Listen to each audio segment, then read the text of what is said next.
हाँ, तो उन्होंने रिकॉर्ड नहीं किया। चलिए, तो ये हमारा blood supply to the kidney हो गया। तो वही चीज हम लोग डिस्कस कर रहे थे, हमने लॉन्गिट्यूडनल सेक्शन डिस्कस कर दिया। अब हम लोग डिस्कस करेंगे कैसे ब्लड अंदर जाता है। Okay, and that is called the blood supply and blood supply of the kidneys. ठीक है, ये हमारा नेक्स्ट लेक्चर है। किधर हम लिखेंगे, इधर नहीं, इधर लिखते हैं। ओके, यहाँ लिख देंगे। तो इधर हेडिंग दे देंगे ब्लड सप्लाई। आप लोगों को बॉटनी में भी तो ऐसे अच्छे अच्छे फोटोज देखते होगे कि नहीं? तो ब्लड सप्लाई ऑफ द क्या, blood supply to to and from the kidney. Okay, तो blood supply to and from the kidney. ठीक है, तो to and from the kidney इसको हम देख लेंगे। तो ये जो blood supply to and from the kidney है, तो इसको हम लोग लिखेंगे दैट नियरली, हम लोग देखेंगे बाद में, nearly 20% of the resting cardiac output, मतलब जो आपका ब्लड, जो आपका बाहर निकल रहा है। Okay, so nearly 20% of the resting cardiac output is output from the left ventricle, क्योंकि राइट वेंट्रिकल वाला तो चला जाएगा किधर, लंग्स में, तो लेफ्ट वेंट्रिकल वाला जाएगा बॉडी के तरफ। तो nearly 20% of the resting cardiac left ventricle enters into the क्या, kidney via renal artery. Okay, तो ये रेनल आर्टरी के सहारे अंदर घुसता है। अंडरस्टूड? तो via renal artery, full stop, this, इसको हम लोग क्या कहते हैं? So this volume of blood is referred to as renal blood flow, and it is nearly, okay, it is nearly 1 to 1.250 liters per minute. सो 1 से 10 litre पर minute. 20% ले लो या आप 25% ले सकते हो गया। सो ये आपका अंदर गया। नाउ ओके, इसको हम लोग बुलेटिन कर देते हैं। Okay, now this blood enters into the different, enters into the kidney lobules via क्या, now this blood enters into the kidney lobules via segmental artery, इसको कॉपी कर देते हैं, सेगमेंटल आर्टरी। उसके बाद क्या आ गया, इंटर लोबार, लोब से लोबार बना, ठीक है, इंटर लोबर आर्टरी, उससे क्या बना, कहाँ जाएगा, बोलिए, आर्कुएटर, आर माने आर्कुएट आर्टरी। ओके, उसके बाद कहाँ जाएगा, कॉर्टिकल रेडियल आर्टरी। उसके बाद कहाँ जाएगा, बोलिए, एफेरेंट आर्टेरियोल्स। उसके बाद कहाँ जाएगा, ग्लोमेरुलस, उसके बाद कहाँ जाएगा, तो अब इसको हम Efferent ब्लू artery. बना देंगे। तो अब इफेरेंट आर्टेरियोल्स, तो इधर हम लोग लिखेंगे blood is collected back, okay, via different arterials. उसके बाद क्या आ जाएगा, से, Peritubular capillaries. हाँ बोलो, हाँ इफरेंट Peritubular आर्टरियल्स ये आ जाएगा, capillaries. पेरिट्यूबुलर कैपिलरीज एंड वासा रेक्टा, ठीक है, पीटीसी एंड वासा रेक्टा।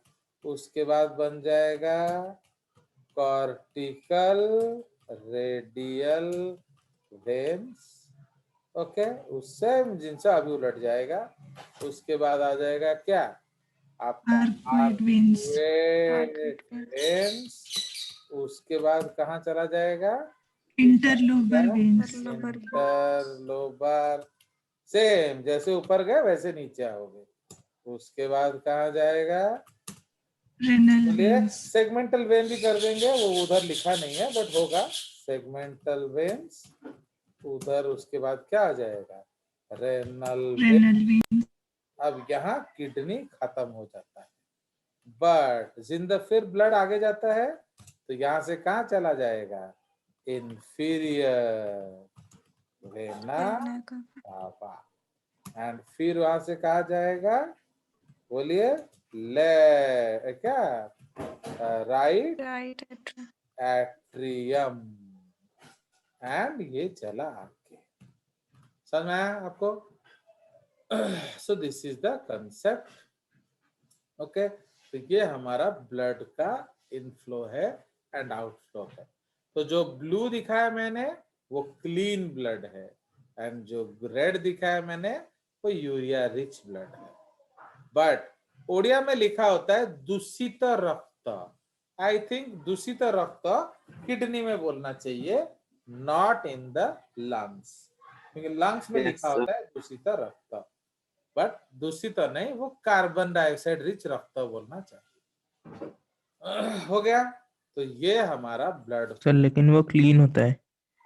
कौन सा, नहीं वो यूरिया रिच होगा, वो गंदा होगा, ओके, बिकॉज नो सर, आर जो लंग्स में होता है वो भी गंदा होता है यूरिया रिच, क्योंकि यस। जो नहीं, दो तरह का ब्लड होता है ना, एक जो किडनी से आ रहा है एंड सफाई होने गया तो वो क्लीन होता है। लंग्स में दो ब्लड यस जाता है, पल्मोनरी ब्लड जाता है, सिस्टमिक ब्लड जाता है। जो पल्मोनरी ब्लड है वो क्लीन है, क्यों, वो नीचे से आया इंफीरियर वेना कावा से, वहां कहां से आया, रेनल वेन से, तो रेनल वेन से साफ होके आया। बट जो आर्टरीज से जाएगा आगे, वो ये दुनिया भर से कचड़ा लाएगा कि नहीं, अरे जो रेनल वेन का आसिला, तो रेनल वेन रू राइट एट्रियम के बीच में वो पूरा टिश्यूज से होता हुआ जाता है, तो इसलिए क्या करेगा, हर एक का औलिया लेकर आएगा, अंडरस्टूड। तो इसलिए उसको हम क्लीन नहीं बोल सकते, बिकॉज जो भी नीचे से मतलब लेकर, हाँ हाँ बोलो, सर इसका मतलब किडनी कार्बन डाइऑक्साइड भी देता है उस ब्लड में। किडनी ऑब्वियसली कार्बन डाइऑक्साइड देगा, क्योंकि किडनी में भी तो सेल्स है ना, तो वो लोग रेस्पायर नहीं करेंगे ना, तू अकेला रेस्पायर करेगा, समझना है कि नहीं। तो हर समय सोचिए, हर कोई यूरिया देगा एंड हर कोई कार्बन डाइऑक्साइड देगा, है, तो दैट इज द केस। चलिए, तो इसलिए अगर मैं पूछूं क्लीनेस्ट ब्लड कहाँ मिलेगा, बोले या यूरिया डेफिशिएंट ब्लड या मिनिमम यूरिया ब्लड कहाँ मिलेगा, सर क्लीनेस्ट ब्लड पल्मोनरी सोचो सोचो सोचो सोचो पल्मोनरी सोचो वेन में, सर सर सर सोचो पल्मोनरी वेन सोचो में सोचो मिलेगा। सोचो सोचो,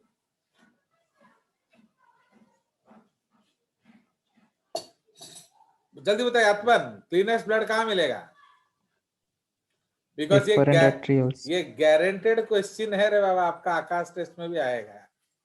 हाँ बोलो, मेरा मुंह कोई भी नहीं है, तुमको ही बोलना पड़ेगा। बताइए, तो where will you get cleanest blood? छी छी छी छी, इतना easy। तुम लोग क्या पढ़ते थे 10th क्लास में, मुझे समझ में नहीं आया। ये सब अगर तुम मेरा 10th का लेक्चर देखोगे ना, ये सब मेरे 10th के लेक्चर में भी है। देखो, जिस किसी को भी फिजियोलॉजी के वीडियोस देखना है, चाहे बॉटनी हो चाहे जूलॉजी हो, वो एक फोल्डर है, प्लेलिस्ट क्लास 10 लाइफ प्रोसेसेस, तो उसको आप देखोगे तो आपका उससे कम पढ़ाई होता है। ओके, तो वो आप आराम से देख सकते हो, उसमें फोटोसिंथेसिस, रेस्पिरेशन सब कुछ है। हाँ बोलिए आत्मान, you also don't have the answer.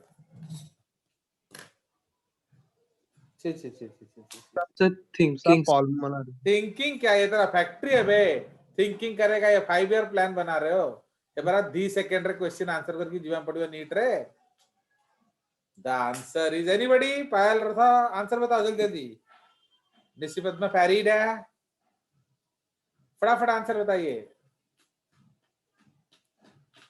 The answer is renal vein. अरे गौदा, सारा का सारा क्लीन करके हम किडनी से निकाले, फिर जैसे जैसे जाएंगे फिर अवलिया आएगा ना, बुझलो कि नहीं? तो इसीलिए जो सबसे क्लीनेस्ट होगा वो बिल्कुल सोर्स पे होगा, ठीक है जी।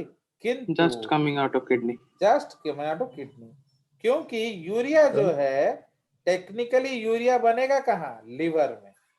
ओके, तो इसीलिए थोड़ा मोटा देखो, अरे सुन रे बाबा, किडनी रु हार्ट को और केते बाट अच्छी, तो क्या उसमें एक यूरिया भी ऐड नहीं होगा? सोचो। Yes sir. ताहले तो सबसे क्लीनेस्ट कौन सा जगह होगा? आपका किडनी, क्योंकि वहीं से तो साफ होके आया, समझ में आया? बट यूरिया रिच ब्लड किस में होगा? Renal artery. नहीं, आर्टरी से, हेपेटिक वेन। क्यों? बिकॉज वो प्रोडक्शन होता है वहां। ओके, तो बेस्ट आंसर इज रेनल। हाँ, अगर रेनल आर्टरी रेनल वेन ढूंढना है तो रेनल आर्टरी बोल सकते हो, बट अगर पूरा बॉडी देखना है तो सबसे यूरिया रिच होगा क्या? Hepatic vein. क्यों? Because site of production of urea is the kidney, is the liver. मुझे बोला नाउ आप बोलोगे सर क्यों हेपेटिक लिवर में यूरिया बनता है एंड और कहीं नहीं बनता है? तो जितना आपका रेनल आर्टरी में होगा उतना ही हेपेटिक वेन में भी होना चाहिए, तो थियोरेटिकली ऐसा होना चाहिए। बट अब जो इतना लंबा टिश्यूज है, इतना सारा उसका जो रास्ता है, उसमें अगर किसी ने कुछ यूरिया ले लिया तो क्या मना करेंगे? समझ रहे हो कि नहीं? तो थोड़ा मोटा यूरिया कंज्यूम भी हो सकता है, so that is the concept। तो इसीलिए best is the site of production, वहां हाईएस्ट यूरिया होगा, एंड साइट ऑफ क्लीनिंग के बाद जो रेनल वेन है वहां सबसे मिनिमम होगा। एंड ये याद रखेंगे, ये आपका क्वेश्चन भी होगा। ओके, चलिए। ओके, सो ये हमारा हो गया क्या? So this is with respect to the क्या? आपका स्ट्रक्चर ऑफ द किडनी। और बोलिए, तो अब हमारा नेक्स्ट क्लास जो अगले हफ्ते हम लोग फिजियोलॉजी पढ़ेंगे, और क्या कैसे ये ब्लड जाएगा एंड कैसे ये क्या करेगा। अंडरस्टूड? चलिए और बोलिए। तो थोड़ा टेस्ट कीजिए टेलीग्राम में। वो तो नहीं होगा भैया, तुम लोगों ने तो मैंने जिसको लाइक नहीं करते हो ना, इसलिए। क्योंकि जो भी टेलीग्राम है वो आप जानते हो, वो मैं अपने पर्सनल टाइम में बनाता हूँ, तो उसके लिए अगर आप सीरियस नहीं हो गए तो वो सब क्या होगा?